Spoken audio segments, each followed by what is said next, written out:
Puji Tuhan, selamat pagi. Kita bertemu lagi dalam doa pagi GPDI Budi Mulia. Kita bersyukur Tuhan baik. Tuhan berikan kita kesempatan untuk berdoa, juga untuk menerima firman Tuhan. Mari kita awali dengan doa. Kami datang kepadamu Tuhan mengucap syukur buat hari yang Tuhan berikan kepada kami dengan tubuh yang sehat. Kami mau awali hari ini dengan membaca firman Tuhan. Kami mau diberkati dengan hadirat-Mu dan kami akan berdoa bersama-sama menikmati kemurahan Tuhan. Mari Tuhan kiranya pimpin program doa pagi ini dari awal sampai selesai. Kami serahkan di dalam pimpinan tangan Tuhan. Di dalam nama Tuhan Yesus Kristus. Haleluya. Amin. Injil Matius 18 ayat 21 dan 22. Ketika Petrus bertanya kepada Tuhan, sampai berapa kalikah aku harus mengampuni saudaraku jika ia berbuat dosa kepadaku? Sampai 7 kalikah? Yesus berkata bukan 7 kali, tetapi 70 kali 7 kali. Saudara, fantastik seseorang dapat mengampuni 70 kali 7 kali, saudara-saudara. Tetapi ini yang Yesus mau. Berarti tidak terbatas. Seberapa banyak kali dia minta ampun, kita harus mengampuni. Menurut tradisi lama, mata ganti mata, gigi ganti gigi. Bahkan kalau seorang yang bersalah dan minta ampun, maka biasanya 1 kali mereka ampuni, 2 kali masih mereka ampuni, tetapi 3 kali berturut-turut tiada ampun, saudara-saudara.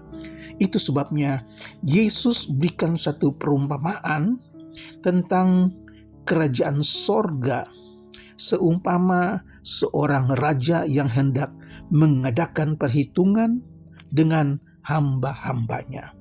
Maka dihadapkanlah seorang hamba yang berhutang 10.000 talenta.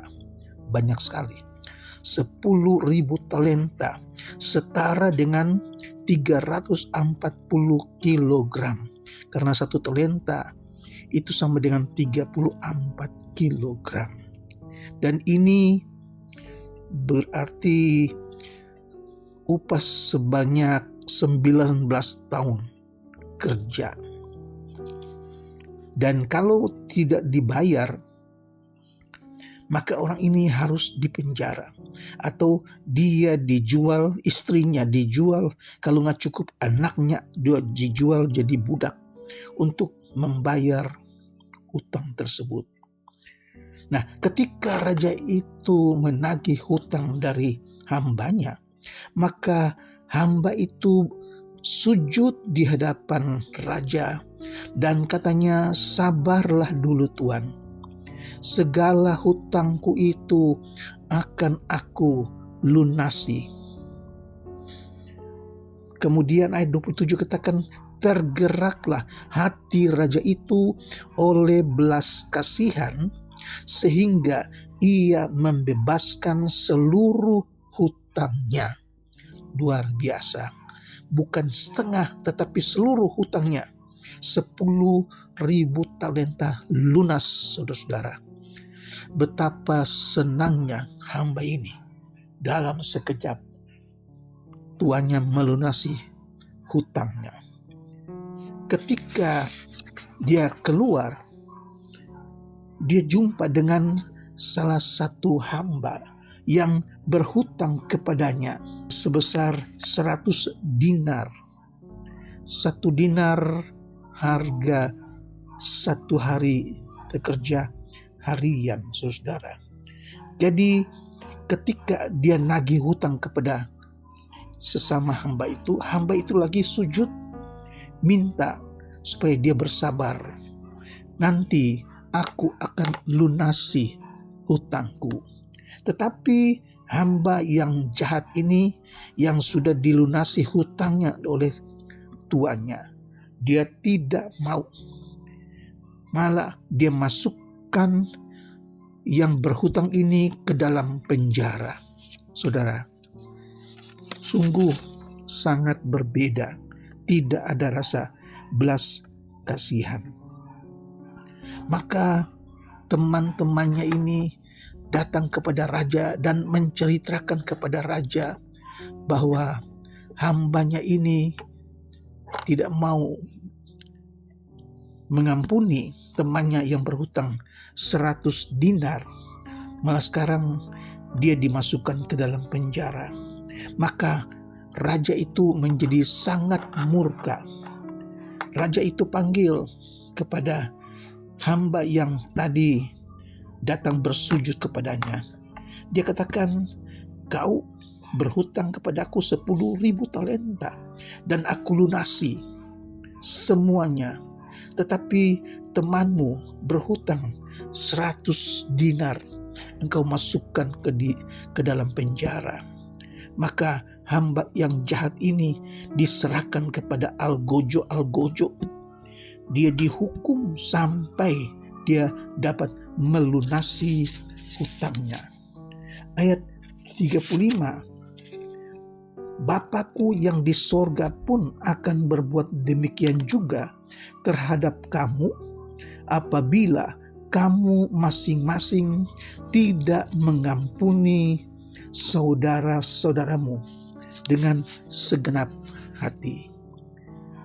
Firman Allah mengajar kita, Yesus mengajar kita supaya ada rasa belas kasihan, ada rasa keinginan untuk menolong. Saudara-saudara, di dalam Injil Lukas pasal yang ke-17 ayat yang ke-3 sampai yang ke-6, dosa dan iman.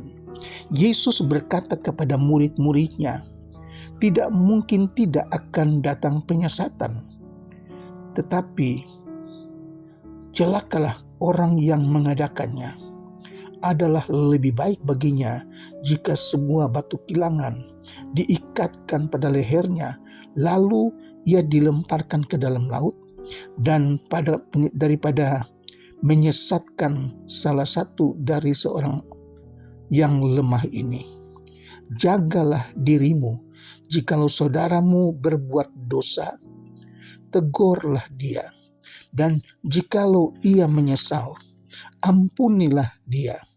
Bahkan jika ia berbuat dosa terhadap engkau 7 kali sehari, dan 7 kali ia kembali kepadamu dan berkata, aku menyesal, engkau harus mengampuni dia. Lalu kata rasul-rasul itu kepada Tuhan, tambahkanlah iman kami. Jawab Tuhan, kalau sekiranya kamu mempunyai iman sebesar biji sesawi saja, kamu dapat berkata kepada pohon ara ini, terbantunlah engkau dan tertanamlah di dalam laut, dan ia akan taat kepadamu. Rasul-rasul merasanya nggak sanggup kalau satu hari 7 kali dia datang minta ampun. Dia harus mengampuni. Dia katakan, Tuhan tambahkanlah iman kami. Haleluya, saudara. Bahkan di dalam Injil Lukas pasal yang ke-7 ayat 47, ketika perempuan berdosa datang kepada Yesus, kalau waktu Yesus diundang makan oleh seorang Farisi, dia datang dan dia menangis di bawah kaki Yesus, dan dia menyeka kaki Yesus dengan air mata, dan dia sapu dengan rambutnya, saudara. Dalam hati orang Farisi bilang, kalau dia tahu siapa perempuan ini, pasti dia tidak biarkan. Tetapi Yesus katakan kepada perempuan itu, dosamu sudah diampuni. Satu contoh Yesus berikan bahwa betapapun beratnya, besarnya dosa, kalau dia sudah menyesal, Tuhan ampuni. Haleluya, saudara. Jadi pengampunan itu memiliki sifat kebaikan hati. Dalam Roma pasal yang ke-12 ayat 20, tetapi jika seterumu itu lapar, berilah ia makan. Jika ia haus, berilah ia minum. Dengan berbuat demikian, kamu menumpukan bara api di atas kepalanya. Haleluya. Sifat mengampuni harus ada di dalam diri orang percaya. Di dalam Kolose pasal 3 ayat 12 dan 13, karena itu sebagai orang-orang pilihan Allah yang dikuduskan dan dikasihinya, kenakanlah belas kasihan, kemurahan, kerendahan hati, kelemah lembutan, dan kesabaran. Haleluya. Sabarlah kamu seorang terhadap yang lain, dan ampunilah seorang terhadap yang lain. Pengampunan, seorang yang dapat mengampuni mempunyai karakter sebagai orang yang punya belas kasihan, orang yang punya kemurahan, rendah hati, lemah lembut, dan kesabaran.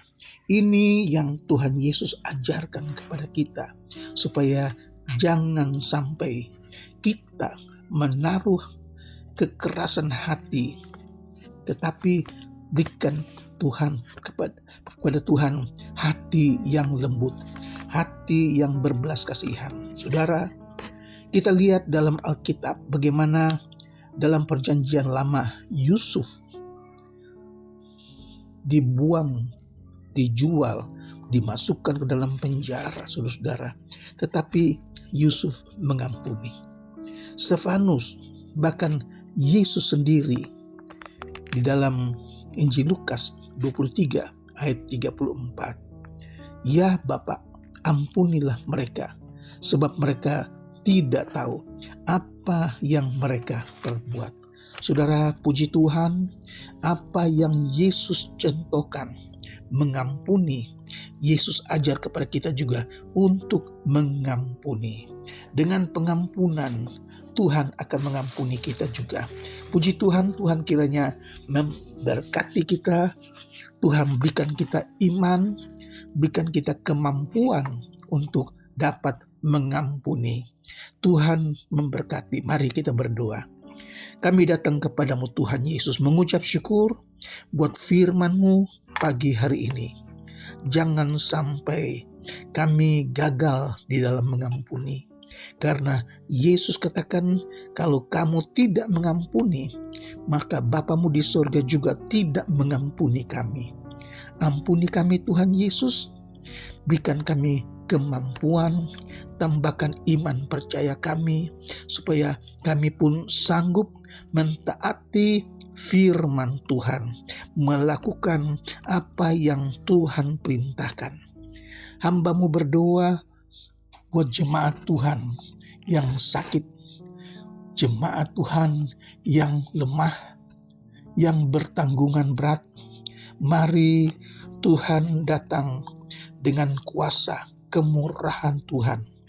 Kuatkan mereka, sembuhkan mereka dalam nama Yesus. Mereka yang dirawat di rumah sakit, mereka yang terbaring lemah di rumah, mari Tuhan lawat mereka di dalam nama Yesus. Sakit penyakit mereka disembuhkan. Tuhan berikan mereka kekuatan yang baru. Nama Tuhan dipuji dan dibesarkan. Hamba-Mu berdoa buat rumah tangga. Tuhan tambahkan rezeki, tambahkan sukacita, tambahkan kasih di dalam keluarga suami, istri, anak-anak ya Tuhan. Cukupkan keperluan mereka, rumah tangga mereka, berikan damai sejahtera. Terpujilah namamu Tuhan Yesus. Hamba-Mu juga berdoa buat jemaat mereka yang belum bekerja, yang sedang mencari pekerjaan. Mari Tuhan, buka jalan, berkati mereka.